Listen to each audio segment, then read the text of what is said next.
Hi everyone, hope you all are doing well. A lot of people have been requesting me to take up this particular chapter in your English uh, literature chapter. Okay, its name is The Last Leaf. So we're going to study today Last Leaf, which is written by O. Henry. Okay, let me just take you a little, talk to you a little about O. Henry as a writer. O. Henry, it's actually a pseudonym which has been acquired by William Sidney Porter. Okay, he did not want to write, he did not wish to write with his original name, so he took up this pseudonym, which is O. Henry, and he is renowned. He's a renowned short story writer, primarily with this name O. Henry. He is an American writer. Okay, he was born on September 11, 1862 in South Carolina, and he died on June 5, 1910 in New York. So he has spent his early childhood in South Carolina, and I would say all of his stories are based out of New York. He talks about why is he famous. I just want to tell you about that. He is famous primarily for the fact that he talks about the people, the common scenarios, the common situations, and his stories express the effect of coincidence that which the characters carry. Okay, with the help of grim or humor or irony. Okay, so his stories are, most of the times the settings are in and around New York. And the same thing goes with this story, which is The Last Leaf.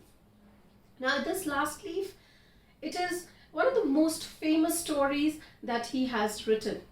He's a short story writer, so he had written a lot of short stories. And all the short stories that he wrote, all these were compiled, they were published in the form of collections of short stories. And this particular short story was a part of the collection. The collection's name was The Trimmed Lamp, and it was published in 1907. Okay. Now, when we talk about this particular story, Last Leaf, look at the title of the story, how interesting it can be when you start questioning, when you start asking, the first question that comes to your mind, last leaf of a tree? Or is it a plant? What does it relate to? Why is it the last leaf? Why the last leaf has been given so much importance? So this story is actually based, it ends on the importance of this last leaf. And we are going to take it forward from here. This story, it has three prime characters. The first one being Johnsy, second one Sue, and third one Mr. Berman. And there are some supporting characters like the doctor and the janitors. Okay, so when we take this story forward, we have three main characters, and the setting of this story is in Greenwich Village. Okay, Greenwich Village, it is on the west side of Lower Manhattan in New York. So as I told you before also, O. Henry's most of the stories are based out of, they are in and around New York. So he talks about that lifestyle, that the people, their situations, okay, a lot of things that is based in New York.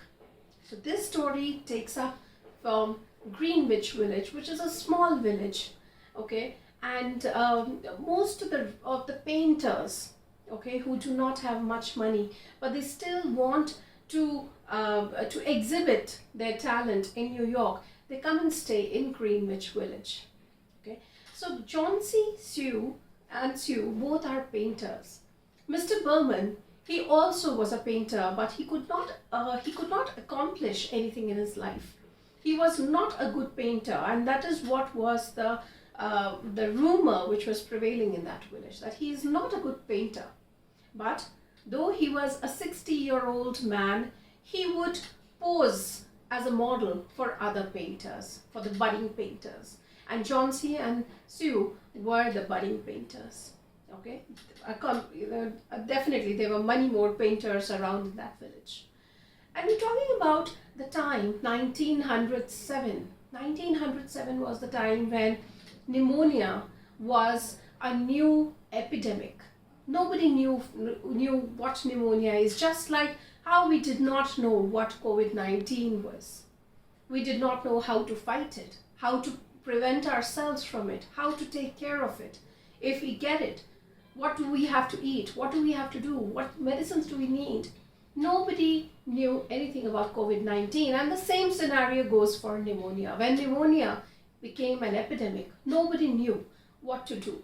There was no vaccine, there was no medicine, nobody knew anything about it.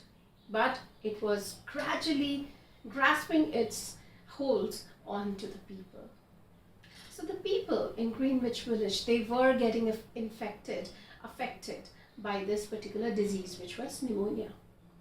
And how the story starts, it starts with by making us aware of the fact that John C. has got pneumonia. She has got this disease, which is pneumonia, and she is suffering from it.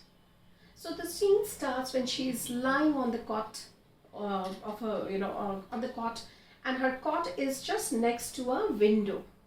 So when she's lying on the cot, she's weak, she's coughing, she's not well, but still she's looking out of the window. And looking out of the window signifies that there is something that she is really looking at.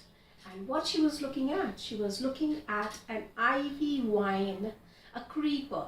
Okay, that creeper had some ivy leaves on it. Now, pneumonia, when it started affecting people, okay, it was in its full it created a full catastrophe during the months of autumn season and winter season, the months of October, November, December, January. So because at that point in time, it's cold, chilly, people do get flu and cold and cough, and pneumonia starts with that. So it is the autumn time that we are talking about. Now during this time, when we are talking about John C., he was lying on the bed and looking at the ivy creeper. Sue, who was also a painter, she was talking to the doctor who had come to visit John C. Now, when the doctor was treating John C., he came out of the room and spoke to Sue. And he questioned Sue, that is there anything that is bothering John C.? And Sue, to his amazement, she did not know what it is, but she tried to answer that no, there is nothing. There is nothing that can bother her. Yes, she wanted to paint, a painting, okay, but that should not, Bays of Naples. That's what she wanted to paint.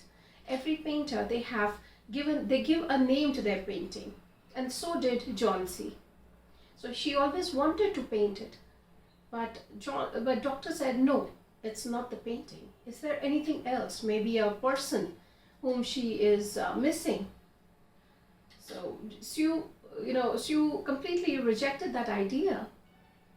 Then Sue was amazed to hear such questions from the doctor, and she asked the doctor, what is it? Why is the doctor questioning like that? To which the doctor replied that there are very weak chances of John C.'s survival.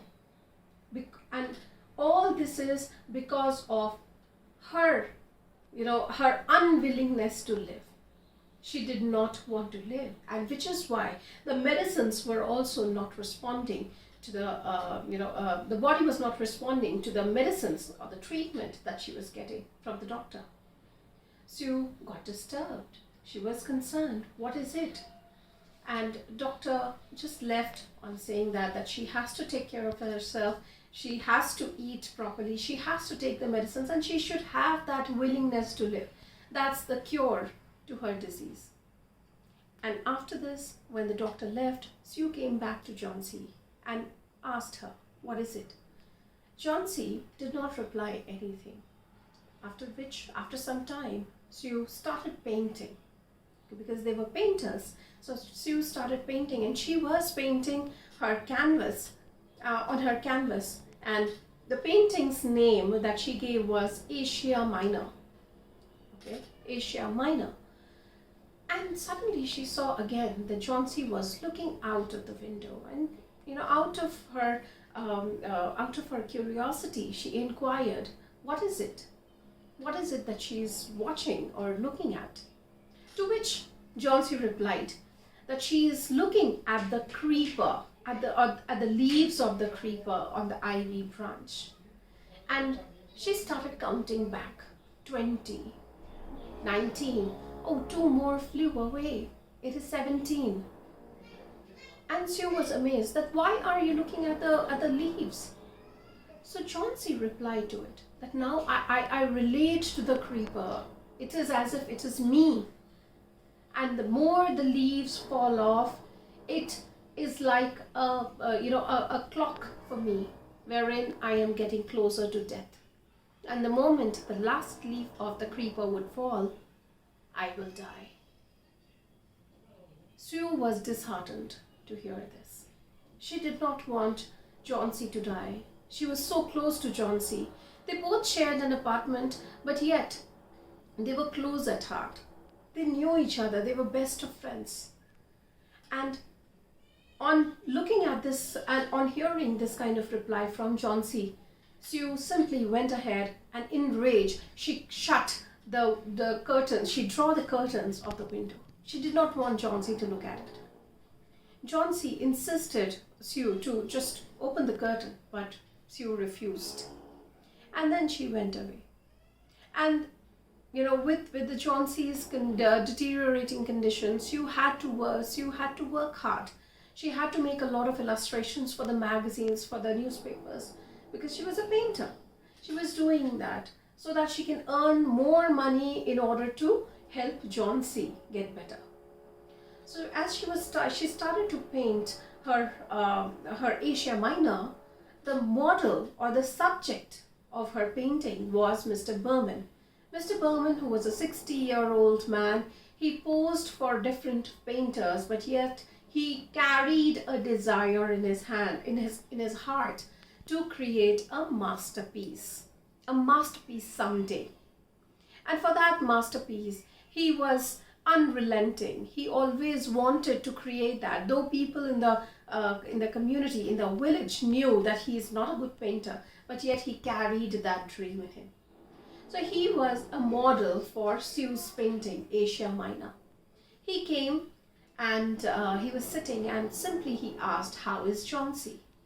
To which Sue replied, or rather I would say, she just poured her heart out and told Mr. Berman what the doctor had told about Johnsy, and also what Johnsy thinks when she looks out of the window. Mr. Berman was shocked because he could not understand how can a person act so ridiculously and count his days or count his moments of life as per the leaves of the creeper. So he was dissatisfied with this. That how can Johnsy lose hope, lose her willingness to live? And then he just he quietly posed for the painting and he went away. The same night, it was a stormy night. There was raindrops splashing on the window pane, and it was thunderous. Sue was scared because she knew Johnsy is just looking at the moment when the last leaf would fall, and with such kind of stormy night, it was definite that the leaf is going to fall. So next morning, Johnsy wanted to see the ivy creeper. Sue was nervous because she knew it was a stormy night and it was definite that the leaf is going to fall off and Johnsy would lose her hope. But to their amazement, Sue and Johnsy both, they saw the last leaf still there on the ivy creeper. And in the excitement, Sue told Johnsy, "Look, I told you, the last leaf, it is still there. See, it is still there." And Johnsy realized that as she was getting into a depression, okay, a moment of depression, she was not doing the right thing for herself. And with the on seeing the last leaf which was still hanging on the creeper, she regained her confidence. She regained her hope to live, to survive, hope to get better.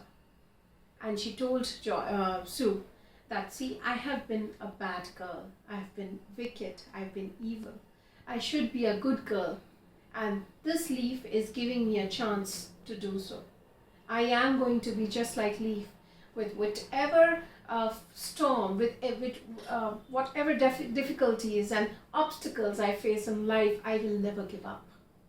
And that led to creation of a ray of hope in Johnsy, and her illness started becoming better. She started recuperating. She started recovering from that illness. After 2 days, when the doctor visited to see how Johnsy was doing, he was very happy. He told Sue that, "I see good signs of recovery in Johnsy, and it's really nice that she has regained her confidence to live, and which is why the body is responding to the medicines." And then he was about to leave when he just said that, "I forgot to mention that the same day doctor was treating Mr. Berman, who was hospitalized, and it seemed that people saw him lying on the street, and he had some pains along with him, and he was just he was lying on the street with icy cold feet and hands." And Sue, out of concern, just asked doctor what had happened to him. "Is he okay?" To which doctor replied in a negative, that he could not survive. Sue, it struck you that how can Mr. Berman be on the street at such a stormy night, and how can people find pains around him? She went back to look at the window which Johnsy was looking at, and then she asked Johnsy, "Can you see this leaf? Is it moving?" Johnsy said, "No, it's not." To which Sue replied that this is the masterpiece that Mr. Berman always wanted to create. He created his masterpiece. This was his dream, to create a masterpiece, and he has created this masterpiece in the form of giving you hope, helping you survive. He has sacrificed his life. And this story instills in us the faith in humanity, the faith that you should never ever look at the negative sides of things. You should always be positive. You should always look at the positive sides also. Be optimistic rather than being pessimistic. You should always regain that little ray of hope can help you survive even the most difficult storms in your life. And that is why the title of this story, The Last Leaf, holds a lot of importance. The last leaf, that is also a ray of hope for a person, for a character. And it was also the masterpiece which was created by another. So for you, something which is a dream can be a means of happiness for someone else. So do share it. Do share whatever happiness you have with others. It can brighten up their day. And this is what this story teaches us. So I hope you liked this explanation, you liked this video. If in case you have any more chapters, any more stories for me to explain, do let me know. Thank you so much. Take care.